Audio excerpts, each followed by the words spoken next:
Card Player TV's Online Zone. I'm your host, Julio Rodriguez, and I'm here joined in our Bellagio studio with Matt Graham.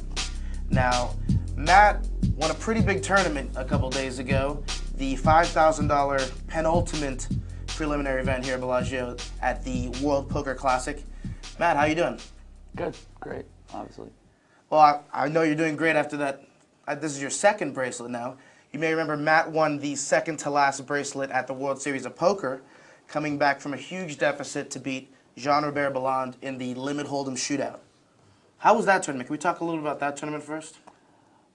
Well, it was the last tournament before the main event. I almost didn't even play it, but I was like, oh, just one more tournament, might as well take a shot.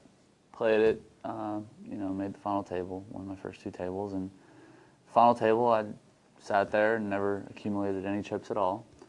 Jean-Robert Belland busted everybody, and next thing I knew, I was sitting there with like a little over my start stack, heads up, and came back. The blinds are still pretty small. He knocked everybody out pretty quickly. Is Limit Hold'em one of your natural games, or? Not really. I played a good bit when I was first starting to play poker, but that was like 3 or 4 years ago, and I haven't really played a lot since. But it's still just Hold'em. So. Speaking about 3 or 4 years ago, you kind of came onto online poker with a big bang, and you won the Triple Crown. You had some major Sunday final tables. Can you talk a little bit about how you came into online poker and what got you started? Well, I was just I was going to school, and poker was starting to become popular, and I played a little home game. I had like a summer job. I was delivering pizzas and played a 25, 50 cent no limit Hold'em / no limit Omaha 8 or better home game at my manager's house. And, I was intrigued by it and got into it and decided to deposit a little bit online. And it started out really small and played like a year. Didn't really win anything. Won a little bit, but not much. But was slowly building a bankroll, and all of a sudden it started to click, and I made some big scores, and haven't looked back. And speaking of some of your bigger scores, you started off your live career in 2005. Is that correct? Yeah. All right, so you've been playing online for quite some time. You're doing well. You win a satellite to the PCA, but you're still a little new to the live scene. So what do you do? Well, I was going to school in Connecticut, and I saw the PCA was in January, and there was a tournament, the Showboat Circuit Events in AC in December, and I decided to drive down and play. I was going to play a couple of $500 prelims, just to play a little live poker. And actually, my first one, I showed up. I was going to play two, but the first one, I was chip leader after day one, going to the final table, and so I didn't play the other 500 obviously because I played the final table, and I ended up chopping it and finishing second for about 25,000. And this is the first time you've ever held cards or played with chips. I mean, in besides a live that home tournament? game, yeah, in a home tournament, game. yeah, that was my first live tournament. Now I want to talk about this $5,000 tournament. You came in, you seem to be steamrolling pretty well, and then when you got four-handed, you played a really massive pot against David the Dragon Pham, and things got a little crazy on this pot. You care to talk about it? Yeah, sure. So we're four-handed, and the stacks at the table were David Pham had about 1.3 million. I had about 1.3 million, and the two short stacks each had about $500,000. And David opens the button to 48,000 at 816,000. I'm in the small blind with ace-10 of diamonds, and I re-raise to 158, so it's 110 for him to call. He thinks for a while, and he calls. Now let me stop you right there.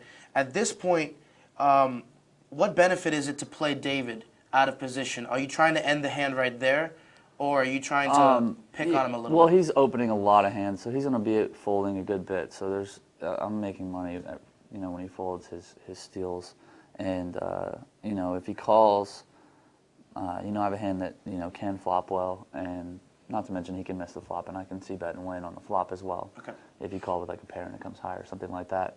So overall, it's just a pretty good situation, and I'm going to make money long term on it. Okay, so the flop comes King, Queen, Jack, Rainbow. No draws out there other than the obvious. And you lead out with your made Broadway straight. Yeah. I bet 170,000. It's rainbow board. No flush draws or anything. I bet 170, and he thinks for a while, not too long, and raises to 470. It was 300 for me to call. And I looked at my stack, and I only have another like 640,000 to shove. So I don't bother Hollywood or anything. I'm gonna win. There's already so much in the pot. I kind of assumed he was calling. I shove, and he doesn't instantly call, which was a little bit surprising. But you know, he goes in the tank, and I'm kind of thinking doesn't have much, and he's probably gonna fold. And then he starts to imply that he has 2 pair, and you know, I'm kind of, well, how do you not call?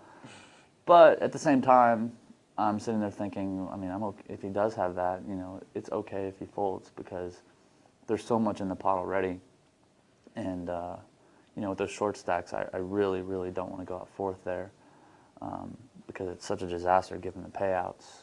Even if he still only has 4 outs, you'd rather take the risk-free money? Technically, I think I want the call, but I was okay with him folding as well because I'm also going to have a very good situation if he folds because the blinds are going to be 10, 20,000. I'm going to have, I think, about 1.9 million to 3 stacks of about $500,000 who are all going to be trying to survive. Okay.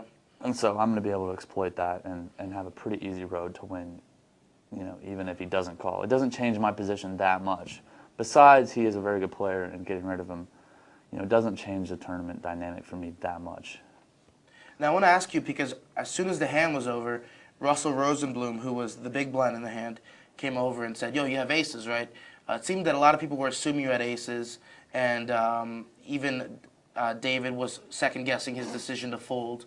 I like that you didn't let him off the hook right away. I couldn't. No, if I show that hand or let him, you know, that's just such a confidence booster for him. Not to mention, it's a little embarrassing for me. I was like, Jesus, this guy really just fold top 2 to my Broadway here? Like, that's so sick. I mean, when that happens and somebody just, like, reads your soul like that. I know. I don't want to advertise to the world that I just got my soul read, even though I was okay with him reading my soul. It's okay, but still. So you went to your friend, and I heard you say... I don't think it was a good fold, though, because I'm shoving ace-king, I'm shoving aces. You know, if I somehow had, you know, I could have 3-bet him with king-jack, queen-jack, you know, king-10. There's a lot of hands that I would shove that he had the best So hand. against your normal range, terrible fold. It was a very bad fold. He just happens to be a genius on this hand. Yeah. Okay. So you went to your friend on the rail right after the hand, and you said, I had aces, almost loud enough so that maybe David was listening. Maybe David would hear that and really start second-guessing his decision. Yeah, everybody's asking me what I had, and I'm like aces, like, because I'm not gonna, I didn't want to. No, I don't blame you. I could have said nothing. I probably should have just said nothing, but. Now, did you let him off the hook after he busted? Yeah, I told him I'd tell him after the tournament. That's okay. Okay. I'm fine with that. Okay. Oh, another reason I told him I had aces is because, hey, that's what I want him to think I'm 3-betting with. Yeah. Because I want to be able to 3-bet some more and get respect on my raises and stuff. So if he thinks I had aces, you know, I'll get more respect. Now, I want to talk a little bit about heads-up play. You played with Davidson Matthew for at least 4 days there, heads up. I mean, it was back and forth. The lead changed 15 times, if I remember correctly, in that heads-up play. Is that just grueling? I mean, to be that close so many times? Yeah. Especially with the best hand. Yeah. Well, the one time it was a race. You know, we started heads up. He had the chip lead because he got all in against David Pham with jacks versus queens and busted David. Jack on the flop? Jack on the flop. And, you know, I was a dog, but then, I mean, I was winning something like 75% of pots in that heads up match. And, you know, I had the chip lead pretty quickly just from raising and c-betting. He's playing very passive. I was a little surprised. I thought for some reason I got the impression he was kind of a maniac, just like general impression of what people say and then like TV coverage. I just wasn't expecting him to play so tight. And so I was winning a lot of pots, and then he just kept winning the big one. I would win a lot of pots, and then we'd get all in, and he'd win. He'd get in with a dominated ace and hit this kicker. He'd get in with an opener and a straight draw and hit on the river. The straight draw was a really, really brutal hand because I called on the turn with second pair when he check raised the flop and then jammed twice the pot on the turn on a rainbow board, So it wasn't an easy call at all, but You call a second pair no kicker, yeah, and he just turned over the straight draw with one card to come. one card to come. And Spike I had the 9 I had a river. blocker too, Yeah. so he had 7 outs. But yeah, it was really grueling heads up, just over and over losing those big hands. But I finally won the big one with the 8-10 versus Queen 5 on a 6-7-8 board. That was a huge pot. We got all in on the flop, and then the Queens versus the Queen 9 on the Jack 9 X board. It seemed like you had no trouble coming back from the No. from the huge loss, but closing it out seemed to be the biggest problem. Yeah, But I you did. had to get it in bad. He was Once you crippled decided to and get he it was in down bad. about 10 big blinds, so I'm on the button and I shove 5-8 suited and he calls with ace deuce. And I told Scott Seaver behind me, I was like, I'm pretty sure I'm winning this one. And Oh, 5. You're bound to win one eventually against them, but I just had to get it in bad. there you go. So you take it down with a pair of 5s. You win your second bracelet, Yep. and you get your biggest payday to date. Is that correct? Yes. All right, Matt. I'd like to thank you for coming in, and I'd like to thank you guys for watching Card Player TV's Online Zone.